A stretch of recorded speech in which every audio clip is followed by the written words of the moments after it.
beautiful people. Welcome back to my YouTube channel. This is part 2 of the Mandela Washington Fellowship Summit in Washington, D.C. Day 1 Ignite Talks. Hook 'em, baby. Hook 'em. Hook 'em.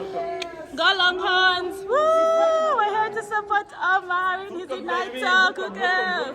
We got to be in the front. And I got 3 of my Zimbabweans in the panel. Got to be in the front. Yes, Lucy, where?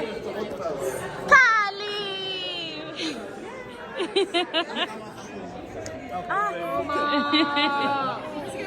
Good. Where was this energy? I turned. Let's get louder.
I serve as a technical advisor on youth development here at ARIC. So I'm very excited for this session, and we're going to start shortly. So lots of energy, feel free to support as appropriate, but let's go ahead and get cracking, yeah? All right, thank you so much. Good morning, fellows. Good morning. My name is Refilo Hapesisini, Fifi, a 2023 Mandela Washington Fellow, and I'll be moderating the session. And I'm so happy and excited for all of you. So before we start, maybe I give a little about myself. I'm a gender and disability rights advocate. So today, it is finally that day that we have been all preparing for. So I hope our speakers are ready, and I feel the energy in the room. We are here supporting them, right?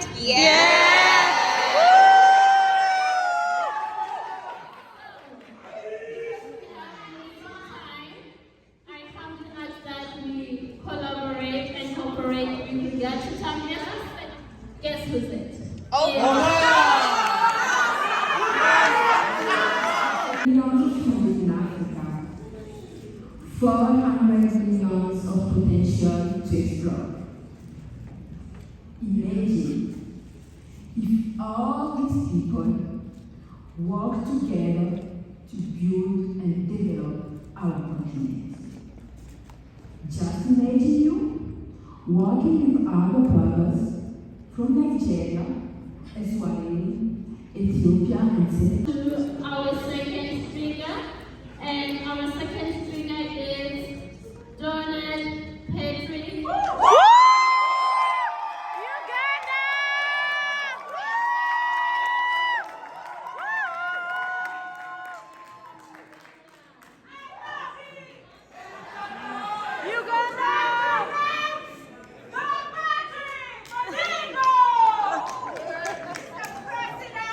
Yes, good morning. All of us will have received some items.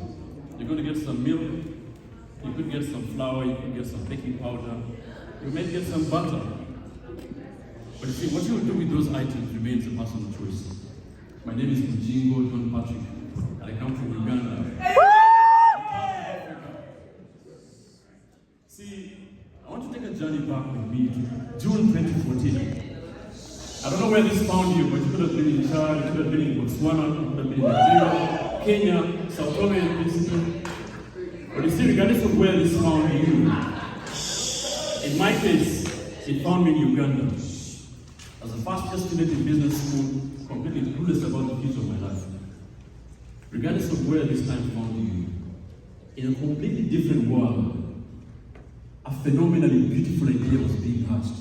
The maiden batch of the first ever Mandela Washington Fellows landed in the United States to embark on a journey that would completely change their lives.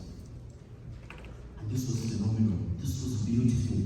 But you see, I stand before you today, utterly convinced beyond reasonable doubt that between that time and now, you've made some immensely fundamental decisions in your life and made some choices so impactful that today, 10 years later, you and this beautiful idea are now one. And just in case you doubted, friends, you are Mandela Washington Fellows.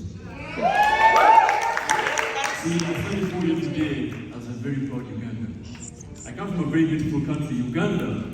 We are home of the source of the Nile, the longest river in the entire world. Uganda is home to the second largest freshwater lake in the entire world. We are home to the big five. I'm talking about the lion, the leopard. We're talking about the buffalo, the African elephant, the rhinoceros. We're a beautiful country. We love to dress good. I'm happy to wear my country today. We're a very beautiful country. Uganda is the youngest population in the entire world, only second to Niger. But you see, as beautiful as my country might be, we're also home to the second largest refugee settlement camp, the BDBD camp. In the northern part of our country, which is home to 275,000 refugees. Now someone may wonder, how does this become a concern of mine? I'm not a refugee myself. I've been privileged to be born and raised in the city. But you see, the same may count for you all. There are challenges in our countries. It could be the corruption, the injustice, the hunger, the pollution. Some of these might seem distant from you, but I give you my word, they are far from distant. You see, and where does the inspiration come from? On the 21st of May, I became a father to a very handsome little boy, Christian. And for every single time I've held Christian in my arms and looked into his eyes, I have thought of the kind of life that I would like Christian to live, and the kind of world that I want Christian to grow into. But in the same spirit, I was reminded that there are many young children out there that don't have a chance to have a parent to think of this future. The same goes for the mothers of the babies in the refugee camps back in Uganda. And it's the same inspiration that we have taken at Aloysia Organic Natural Health Products, a 12-year-old manufacturing business in the field of herbal pharmaceuticals and cosmetics, to train 100 women in the past year to ensure that we can train them in post-harvest handling, business and financial management skills, to onboard them in our supply chain to ensure that they can be our suppliers, manufacture products, and then take them back in the refugee camp to better their health and also improve their standards of living. 100 women out of 275,000. Someone might argue, that's only a drop in the ocean. And they're right. But see, that ocean will still be one drop less without a contribution. You should never underestimate your potential to make a difference and contribute to the challenges that your life and your communities are facing. You see, in the words of Charles Darwin, in the evolution story, it was never the animals that were most intelligent, or smart, or brilliant that made it to survive. It was those that were most resilient and adaptable to change that made it. 10 years down is a beautiful story, but there's 10 more to come. And that's the challenge ahead of us. And as we embark on this journey, friends, I'd like to remind you, counting 10 years, I hope we not only count the years, but I hope we remember to make the years count. I thank you.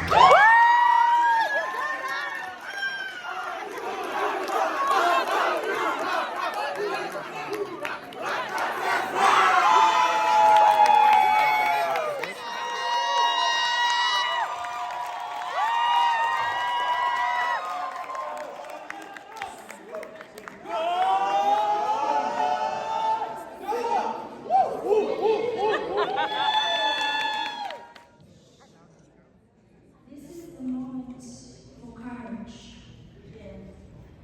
is the moment where we as Africa start to lead and stop following.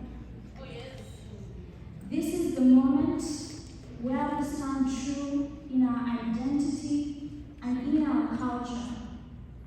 And when we do that, we shall start to see the challenges in our communities, but we will also see the solutions to address these challenges. My name is Vanessa Nakate. I am a climate justice activist, a UNICEF Goodwill Ambassador, and the author of A Bigger Picture. I have seen some of the most brutal impacts of the climate crisis in my country, Uganda. I have seen floods, droughts, landslides that have ripped apart the livelihoods of so many people. But this isn't just happening in my country. This is happening in other parts of the world.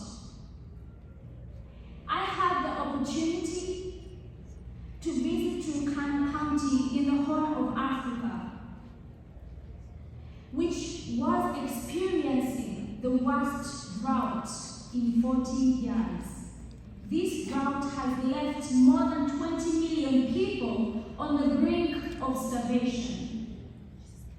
I got to visit a UNICEF food program where I met children that were receiving treatment as a result of malnutrition. But I also got to visit a hospital where the worst cases of severe acute malnutrition are referred for treatment. And in that hospital, I remember meeting a grandmother who was taking care of her grandson. He was in a situation that was referred to as a wasted situation, meaning there was no hope for survival for him. However, he was still receiving treatment. And his grandmother hoped that one day he would grow up to be a great citizen in his country, Kenya.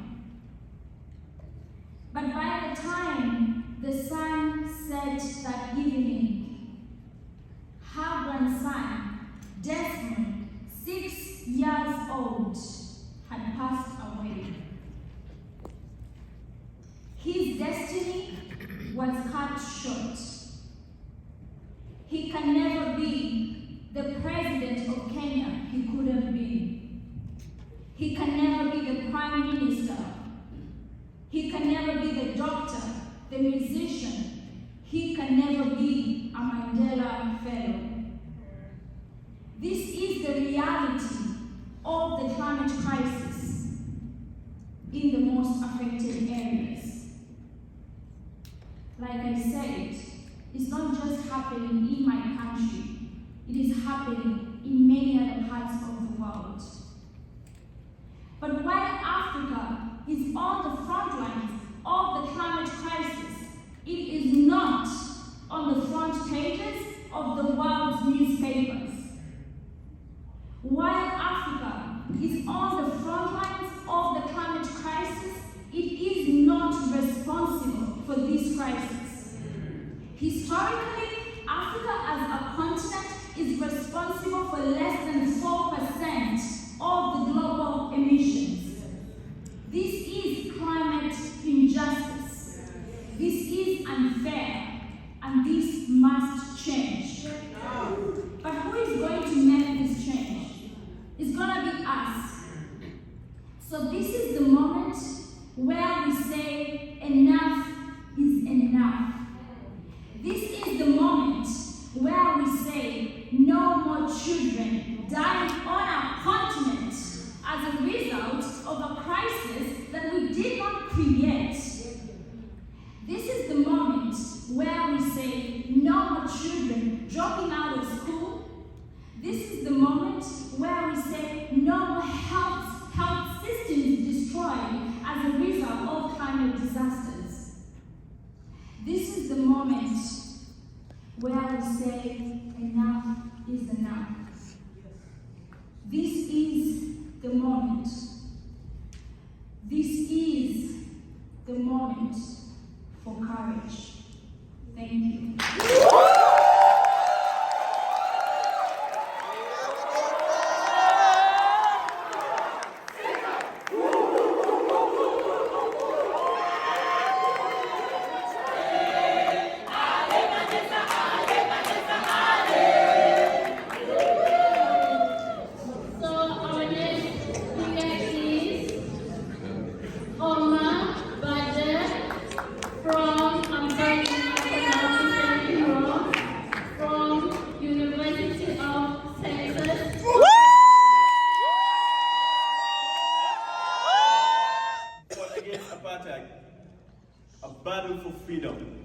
but that was the battle of his generation.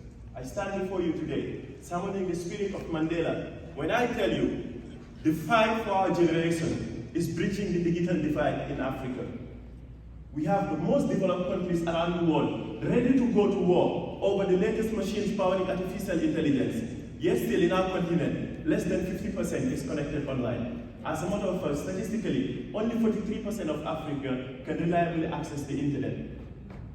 We have machines outside our continent processing our data, analyzing our data, coming up with algorithms that are to predict our future, that are to determine our future for us.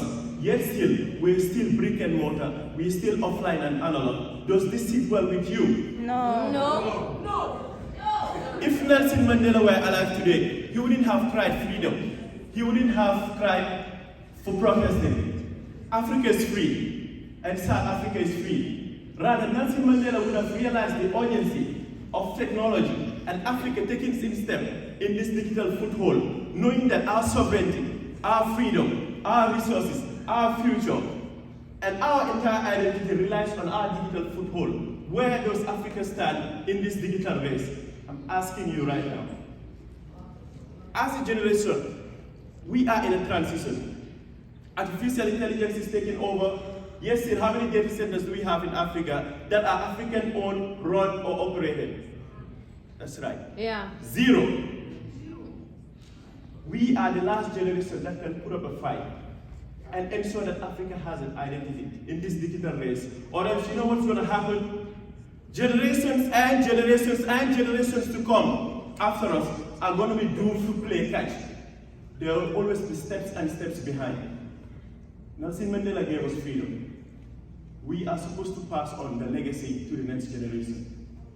And it is with the realization of that urgency that I founded Chopsa, the biggest digital transformation platform in the Gambia. It enables farmers unions, women traders, restaurants, grocery chains, and delivery to be able to go online and sell their products all over the world. Why? Because that's what technology does. It bridges the gaps. It moves the ceilings. Today, whilst the farmer in the Gambia can be able to sell anywhere around the world, and Gambian young people will be doing the delivery in the Gambia, thereby creating employment. And we all know how young people in Africa are facing, are hammered up, are risking their lives, are going through hell, modern day slavery, simply because they couldn't have meaningful and dignified employment back in their home countries. If Kwame Nkrumah was alive today, he wouldn't have cried freedom. He would have stressed the same importance of us taking care of our technology, taking care of our future, and making sure Africa is a step ahead. Kwame Nkrumah wouldn't have established a university to teach people about freedom. We are free, and I'm re-emphasizing this. We are free, and there is nothing standing between us and making the greater promises for generations to come. I'm telling you right now, Nelson Mandela said, after climbing one hill, what do you find? Another bigger one to climb. So building the biggest digital transformation in the Gambia is not enough. The digital transformation fight for Africa is a pan-African one. And that's why I am here today. I work with startups all across Africa, helping them with that DevOps strategy, which is critical because according to Google and IFC, again, even our statistics come from companies that are based outside our continent. But still, it's all I have. So I want to share that with you. Digital transformation and moving to the cloud could transform Africa's economy by $1.5 trillion. That's a GDP increment by 2030. And this is what I do right now for startups across Africa. But I cannot do this alone. That's why I'm standing in front of you today with a battle cry and telling you to channel the inner Kwame Nkrumah in you. Yes. When you go back to your home countries, establish research institutions that study artificial intelligence and data science. Why? Because it's not a US thing, it's not a Korean thing. It is a global thing, and Africa is part of the world, and Africa can lead the world in that sense. If you go back to your home countries, I want you to summon the inner Winnie Mandela in you and ask businesses to go online and provide platforms that bring businesses online. If you go back to your home countries, I want you to summon the inner Nelson Mandela in you and invest in infrastructure and ask leaders to invest in infrastructure that's going to power technology and digital transformation. Because we are the last generation and we are the last people. So my question to you today is, are you going to sit on the sideline and wait and watch as we are doing the next generation to play catch?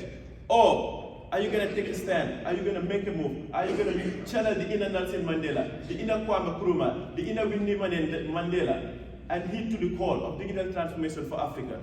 As Nelson Mandela said, and I quote, sometimes it falls upon a generation to be great, and you could be that generation.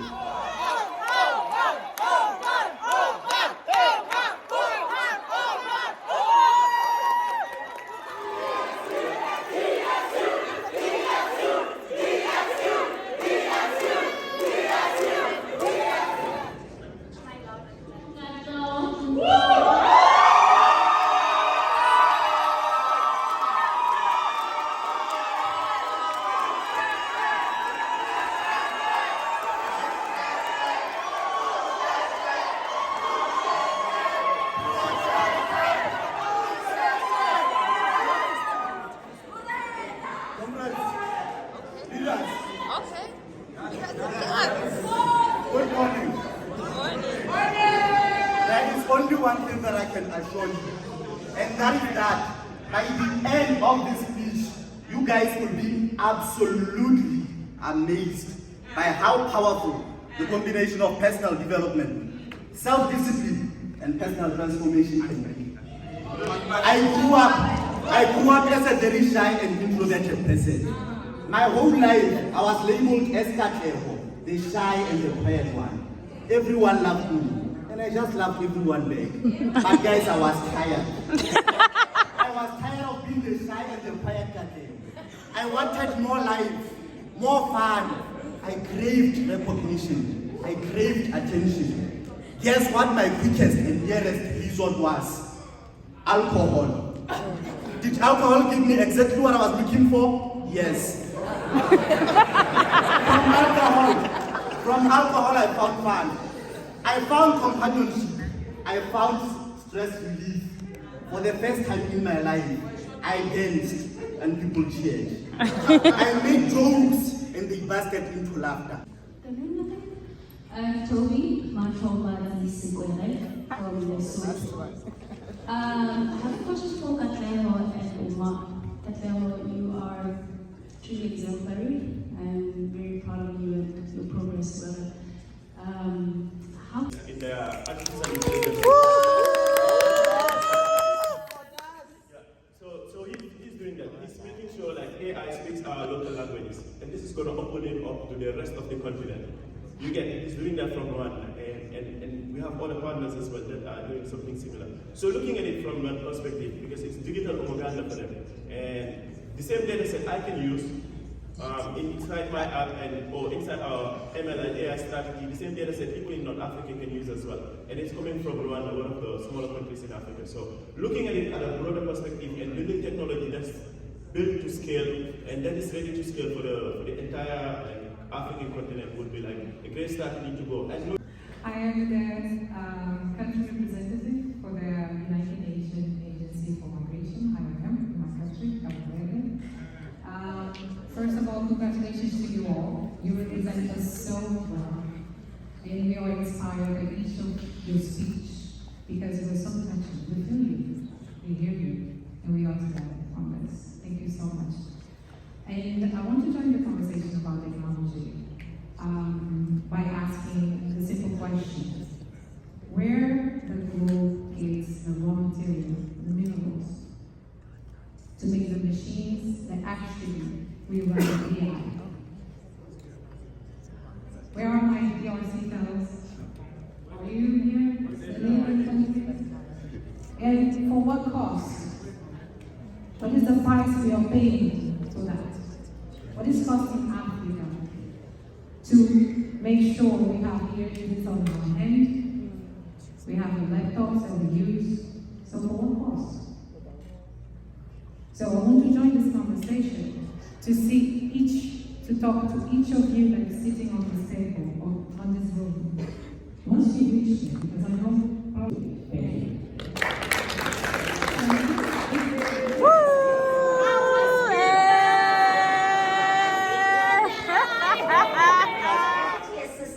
Secretary of State for Professional and Cultural Exchanges, Nicole Alkin.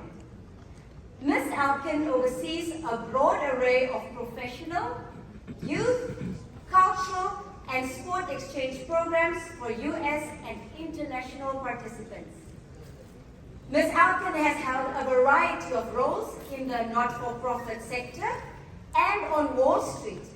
She served in the State Department for the last 2 years of the Obama administration and started her career in the Clinton White House and on the National Security Council staff. Fellows, creatives, Africans, please welcome in welcoming Deputy Assistant Secretary for Professional and Cultural Exchanges, Nicole Alkin, to the stage.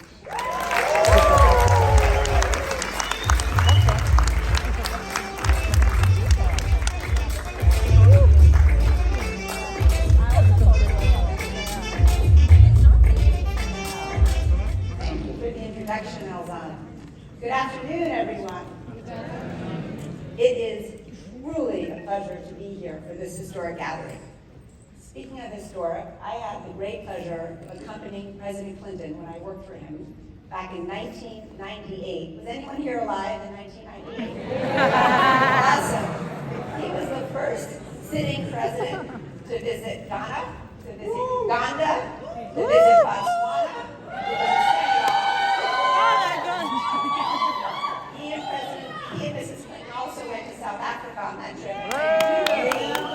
I do believe the crowd that showed up for them in Accra was the largest crowd of his entire presidency. And it was magical to ride on the motorcade, thousands and thousands, millions of people. And I do wonder if any of you were in utero in your mother's belly at that crowd at 26. I had the great pleasure also of serving President Obama at the State Department when he launched the Mandela Washington Fellowship in 2014. And to be here today with all of you, 10 years later, celebrating the program's anniversary and its 6,500 program alumni, it's a true honor. Today, as already mentioned, I serve as the Deputy Assistant Secretary for Professional and Cultural Exchanges at the State Department, overseeing programs for youth, sports diplomacy, and leaders in all professional sectors. This includes those from the artistic and creative industries, such as filmmakers, writers, and musicians from around the world. And that is what brings me here today. According to the United Nations, creative industries account for nearly 50 million jobs worldwide. The U.S. government recognizes this tremendous potential, not just for writers, directors, and producers, but across the wider spectrum of the ecosystem. And as you will see shortly, we recognize the power of storytelling. To elevate the creative sector potential, the State Department has launched several new initiatives focused on the creative economy in Africa that bring African creative leaders to the United States to connect with American industry professionals. With one of our long-standing film diplomacy programs, American Film Showcase, we are fortunate to partner with the Walt Disney Company on a variety of programs. One such program that AFS started with Disney was a virtual opportunity to connect more than 40 creatives throughout Africa with American animation experts in Los Angeles. This online animation program explored techniques, shared best practices, and created lasting professional bonds. The program was part of the innovative animated series called Kizazi Moto, Generation Fire, produced by Disney and Triggerfish Animation. Thank you.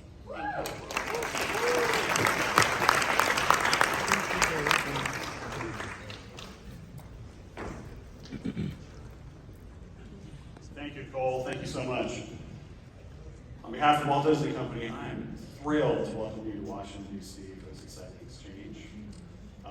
Especially honored that you're here for today's session featuring the special screening of the Disney Plus award-winning show that Nicole just talked about, Kizazi Moto, Generation Fire.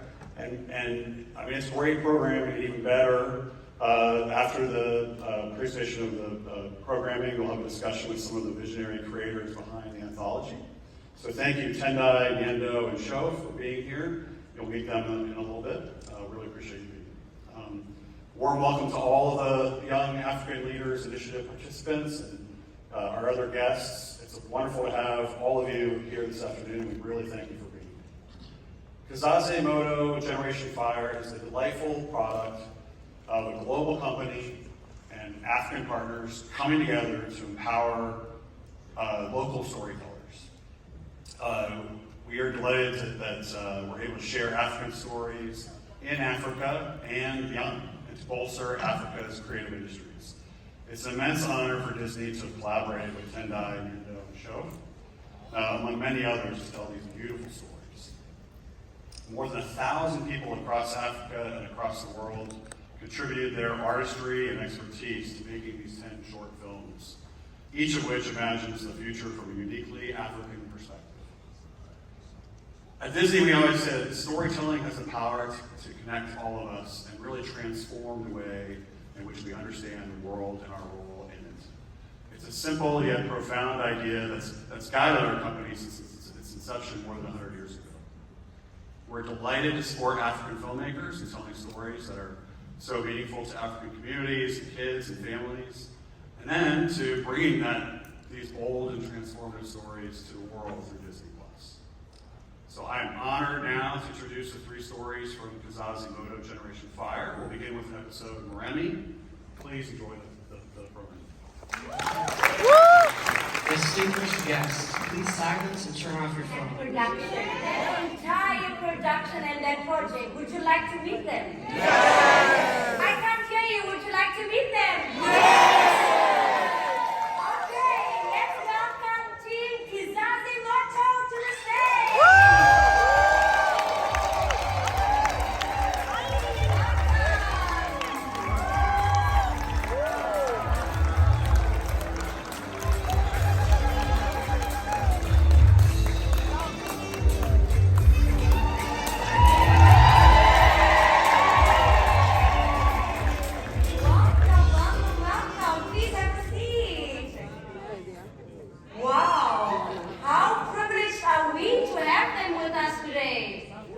Wow.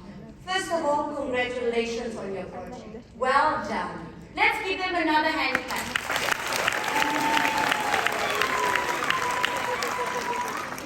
And before we even continue, I would also like to say congratulations. I read that according to the LA Times, their project was listed one of the top 5 animations of last year, 2023. Yes.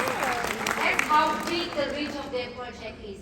And their project is currently streaming on the Disney Plus network. That's incredible. We can give them another hand clap. Thank you. So before we continue, let's start off with you all introducing yourselves. What are your names? What do you currently do? Where are you from? And where are you based right now? I'm Tendai Nyeke. I'm a Zimbabwean born. I'm currently based in Los Angeles. I've been living in the US for the last 2 years. I'm working at Netflix Animation as a director and a producer. Awesome. Thank you, Tendai. Tendai is so powerful. My name is Shofela Koker. I'm born and raised in Lagos, Nigeria.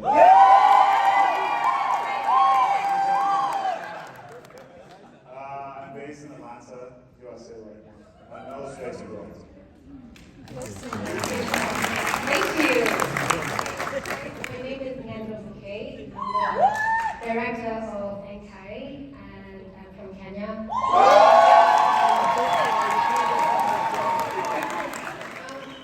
I'm based in Boston, and I'm currently a professor of lit practice at Tufts University.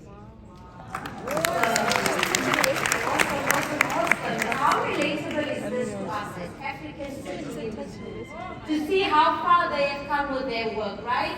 What an absolute inspiration. And as a performing artist, as a creative, and I know there are so many creators in this room, let me just take a moment by saying that we are very inspired. When we see Africans on the global stage, that gives us hope that one day that can also be me. So well done for changing the narrative, well done for inspiring us and for showing us that it is possible for us as Africans to also compete on the global stage. So well done. Well done. Okay. So first of all, the name. Why Kizazi Moto? Why the name? And I will leave this question open to anyone to answer it, but why the name and what is the story behind the name? So I'm on the project. I was one of the executive producers, so I was involved in the project from the very beginning in terms of when we pitched the project to Disney and we said, hey, what do people watch after Wakanda Forever? We can see that African content is bankable, the African identity can move the world, and people line up and dress up like characters inspired by African people. But as we know, Wakanda Forever was written by a white American. It's inspired by the Black Panther comic books. So it was a very specific lens. It was an outsider looking into African identity, and we wanted to, as Africans, represent our own stories. And so we went out to Disney. We're like, hey, you know, there's proof in the pudding. How about you give us a little bit of money, and we develop some ideas and we pitch them back to you. And if you like them, can you invest in the production of these? So we went out and we were, you know, to your thing about well done for representing Africa on the global stage. What's interesting is all of the filmmakers that were involved were just minding their own business, just being Africans and telling African. No one was trying to prove a point. They were just, Shof was doing his comic book stuff and you can speak for yourself, was working on a documentary that traveled the world. Wow. But it was a documentary from Lesotho, right? Which one? Swaziland, beg your pardon. But an unapologetically African project. Nyendo, her own work was touring the world, just being unapologetically herself. So all of us were being, I was in South Africa, minding my own business, making African content. But we were like, hey, Disney, we want our content to travel the world. So getting to your answer, this is all important context. We reached out and we were like, we want to pitch this anthology to Disney. Let's talk to movers and shakers that are from Africa and are who they are and are doing really cool stuff in the animation or the filmmaking world. And we found 76 people from all over the continent that were doing, whether it was animation, music videos, whatever. And we said, hey, we want to pitch this idea to Disney. We want to tell 10-minute stories. Can you come back with some story ideas? And they just have to be optimistic. They have to be from where you're from. They have to be set in the future, and they have to have, I don't know, a very specific perspective that is your perspective. And so from those 76, over a period of a year, we whittled those ideas down to 10, and these are 2 of the 14 directors actually, because some of the films had 2 directors. Right, so now we have these 14 directors from 6 different African countries, and we're like, what are we gonna call the series? What are we gonna call that series? And they were like, okay, cool, maybe we could, something Nigeria, I think that came up, where they're like, Nigeria has the largest population on the continent. What? And we're like, I was just like, yeah, but like, it's an African anthology, like, how do we find a way to find a collective identity for this? And then we went out to people like, okay, how about you use Kiswahili? How about you go Zulu? How about but we're erasing other people. But we did find that moto is a word that you find in many African languages, and it means the same thing. So in my language, which is Shona, moto means fire. I believe in Kiswahili means propulsion and fire as well. We wanted to capture the spirit of the anthology, which is fire and propulsion, and then we see ourselves as a generation of filmmakers. So Kizazi Chamoto means generation of the fire. And we went and we stress test this title to people that are native Swahili speakers. So we asked Nyendo what she thought of this title. Nyendo, what did you think of this title? This is a long time ago that we had this conversation. I was under duress at the time when you asked me this question. And currently, once you hear a thing enough times, it seems natural. So I feel, you know, Kizazi Moto makes sense now. And I think that's all I have to say. That's all I have to say about it. You're a great team player. But essentially, it's broken Swahili. It's not correct. It's not grammatically correct. But we were just trying to capture a generation of filmmakers that are ushering the way, that had an energy of fire, and these films had an energy, and we hope that will continue on to other seasons. So that's where the name came from. Excellent, excellent. And you touched a little bit on the project as well as coming from the ideation. How long was that process? Because filmmaking, animation, creating an entire production is not something that is likely? How long did that entire process take from ideation up until post-production, where you have it streamed on the Disney platform? Yeah, I mean, I'd love for them to weigh in on their own experiences, but as a producer, you come in with the idea usually, and the case. Anyway, ideas come in many ways, but in our case, it was one of the publicists at Triggerfish, which was the executive producing animation studio, which was supervising all of the films.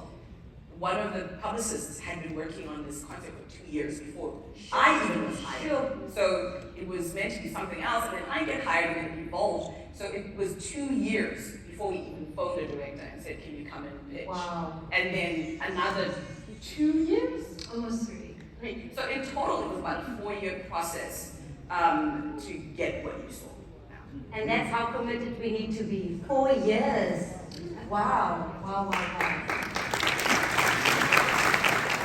Carrie in the creative space. Why did you pursue a career in the creative arts, in the creative space?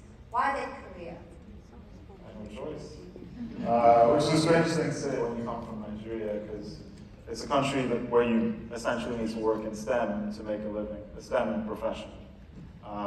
Nigeria is a country of bankers, lawyers, and politicians. But my family is, sorry, what was that?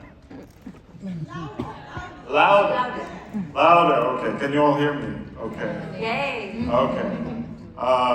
So my parents are both artists, actually. They're educators. So my father is a professor at Yaba College of Technology, a painting professor, now retired. And my mother went to school for textiles and then became headmistress. So my family was crazy. Creative, yes. Exactly. So and that influenced you growing up? it did, yes.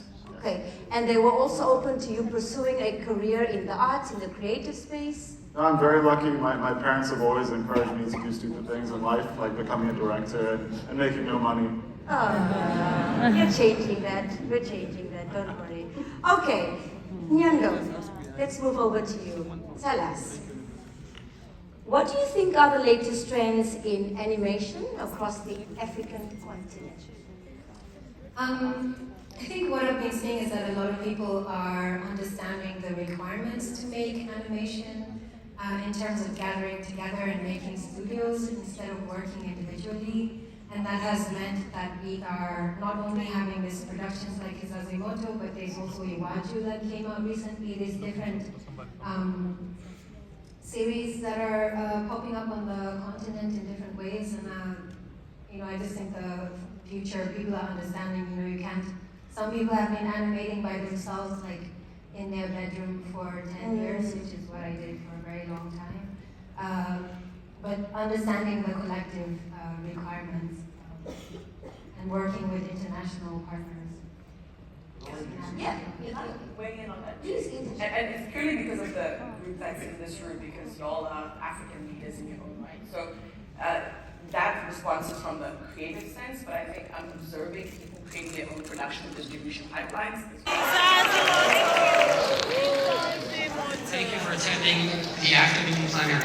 We look forward to welcoming you back to this room tomorrow at 8:45. Uganda! Well, that's it. Thank you for watching. Hope you enjoyed and you learned something. Honestly, Mandela Washington Fellowship really chooses the best of the continent. And what an honor to have been part of this program. Bye.